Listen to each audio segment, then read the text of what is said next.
Mr. President, very soon the Senate's going to be voting on a budget resolution that essentially accomplishes 5 objectives, but at least 4. And one is to prevent a $4 trillion tax increase on the American people at the end of the year, number 1. Number 2, it rebuilds our military by investing in our military readiness in a way that will enable us to deal with and deter the threats that America deals with in a very dangerous world.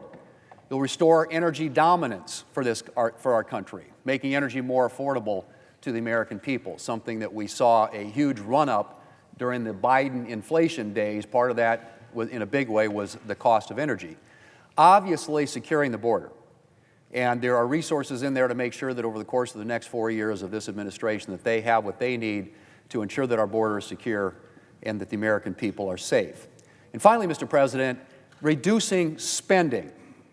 Now, I know that's a sort of a novel concept around here. We've heard a lot about, massive tax cuts for billionaires. That's been a recurring theme that we've heard from the Democrats. But the one thing you don't hear a lot about is the run-up in federal spending. So tax revenues, as a general rule, have stayed very static as a percentage of our entire economy, around 17.1% thereabouts. Government spending as a percentage of our economy, on the other hand, has gone up, and gone up dramatically. So just take a look at this chart. Basically, in the last 5 years, the run-up that we've seen in spending has been about 56% from 2019 to 2024. 56% increase in spending. Now, what's ironic about that, Mr. President, is government revenue's also been going up, right? Everybody said, well, you're going to cut taxes, we're going to run these big deficits. Well, what happened? In 2017, we cut taxes on the American people, we unleashed the American economy, we reduced rates, accelerated cost recovery, so people could recover their capital investments more quickly. What did they do? They invested. And it created more, not less revenue. $1.5 trillion more than was projected at the time by the Joint Committee on Taxation and the CBO. $1.5 trillion more revenue than what was projected. I think you can say they missed it by a long shot. Well, this time around, we've seen estimates, and Senator Graham, Senator Crapo were down here earlier today, suggesting that the Council of Economic Advisors' prediction is that you will see revenue increase by about $4 trillion by making the 2017 tax law permanent. So what we have, Mr. President, the reason we're running these big deficits isn't because we tax too little, it's because we spend too much. That's the delta. Tax revenues have gone up, and gone up consistently over time, particularly since 2017. What's gone up a lot faster, as I said, is government spending. And so we have this deficit, and the way we're going to have to deal with that is to get more growth in the economy, generate more revenue, because when the economy is growing and expanding, it's creating jobs, people are working, they're taking realizations, and they're paying more taxes. And that's what happens when you reduce taxes. And that's why it's so important that we extend and make permanent the 2017 tax law. This is what we're talking about here today. This is what this conversation, frankly, is all about. Now, Mr. President, one of the things that has been interesting in this debate, because I heard lots of conversation from my colleagues on the other side about massive new tax cuts for billionaires. But let me tell you what, if you vote against this budget resolution, you will be voting for. You will be voting for a $4 trillion tax increase on our economy and on the American people. Of that $4 trillion tax increase, $2.6 trillion will fall on people who make less than $400,000 a year. Something that Joe Biden and I think pretty much every Senate Democrat pledged not to do. Well, how does that happen, you ask? Well, here's what happens. In 2017, when we passed the Tax Cuts and Jobs Act, one of the things, the features of that bill, was a doubling of the child tax credit from $1,000 to $2,000. It also had a near doubling of the standard deduction, and it had a lowering of rates. It had multiple ways in which working families in this country would benefit. If we don't extend the tax relief before the end of the year, $2.6 trillion of that tax increase falls on people making less than $400,000 a year. Now, I've heard the Democrats' own presidential candidate said last year, and I quote, "We cannot, and I will not, raise taxes on anyone making less than $400,000 a year." That was Vice President Harris, who was running for president. President Biden made the same promise, as did the current Democrat leader. And when the Democrats were considering their so-called Inflation Reduction Act, which perhaps more aptly could have been titled Do Nothing About Inflation Act, the Democrat leader repeatedly emphasized the Democrats would not be raising taxes on anyone making less than $400,000 a year. Well, that's it. That's what you're doing. Because this tax increase is going to hit American families. $2.6 trillion of it is going to hit families making less than $400,000 a year. So you cut the child tax credit. Let's say you have 4 kids in this country. Now, the tax credit, child tax credit, is a direct credit against tax liability, meaning it's a dollar-for-dollar reduction in tax liability if you have a tax liability that exceeds the amount of the credit. So let's say you have 4 kids. Today it's $2,000.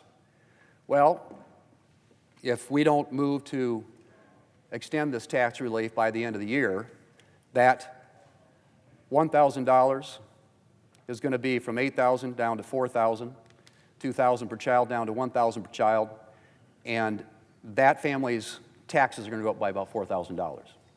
Now, if they don't have that big of a tax liability, there's a refundability component. We can have a conversation about the merits of that, but that means they're going to be getting a payment or not, and probably not, because cutting that child tax credit back to $1,000 is going to fall largely on people who have families in this country. Same thing with the standard deduction. It will be cut nearly in half. And the interesting thing about that, Mr. President, is when we made that change back in 2017, fewer people started itemizing, more people started taking the standard deduction, because the standard deduction was about $30,000 a year. Well, what happens if we don't extend this tax relief? That $30,000 goes back down to about $15,000 a year.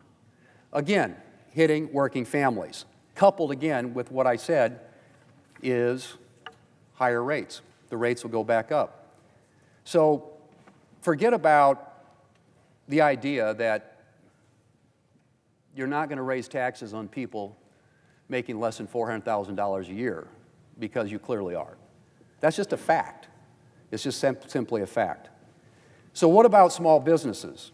Well, small businesses would pay, if we don't extend the current tax policy, $600 billion more if these tax cuts expire. Because pass-through businesses, and that's your LLCs, your subchapter S corporations, your sole proprietorships, pay at the individual rate. The rates would go back up, and we put a feature in that bill called 199A. It was a 20% deduction for pass-through businesses. That also goes away. So small businesses are going to pay $600,000 more per year, or I should say, or $600 billion more throughout the course of this tax policy if we don't do something to extend it. So you lose 199A, you lose the lower rates that come with it if you're a small business, and you'll see a lot less investment in our economy. Now, as I mentioned in 2017, 2 of the objectives in that, particularly on the business side, were to lower rates and to allow for faster cost recovery, and to grow the economy. And it did. It worked. The economy over the past 7 years grew, if you can believe this, 5.4% more than what CBO had projected in 2017 prior to the passage of the Tax Cuts and Jobs Act. Well, what did that mean?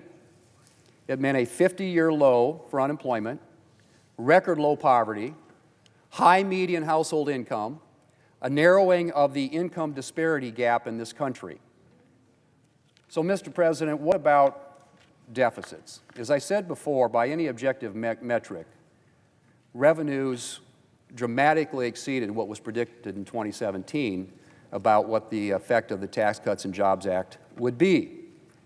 Now, revenues, as I mentioned, you look at this chart again, on average about 17% as a percentage of our economy.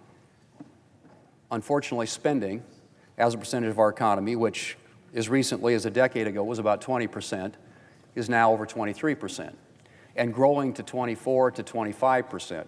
And part of that is all the new spending that was associated with things like, for example, the IRA. So the inflation, so-called Inflation Reduction Act, there were some provisions in there, some energy provisions, for example, that at the time were scored to cost about a little over $200 billion. Today, they're actually over $1 trillion, so CBO missed that one by about 400%.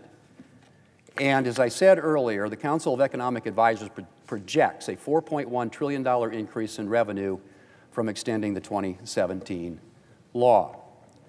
So could it be that the run-up in deficits happened because of the last two Democrat reconciliation bills? Or perhaps some other things that they have done along the way, like the $250 billion in SNAP increase, almost, as I said, without any approval from Congress, something that my colleagues on the other side have talked about, how this executive branch has, ignored the will of Congress. Well, that was a $250 billion increase without approval from Congress. Then you had the student loan forgiveness program, and as you recall, student loans, that program was used as a pay-for back in a reconciliation bill the Democrats did back in 2010.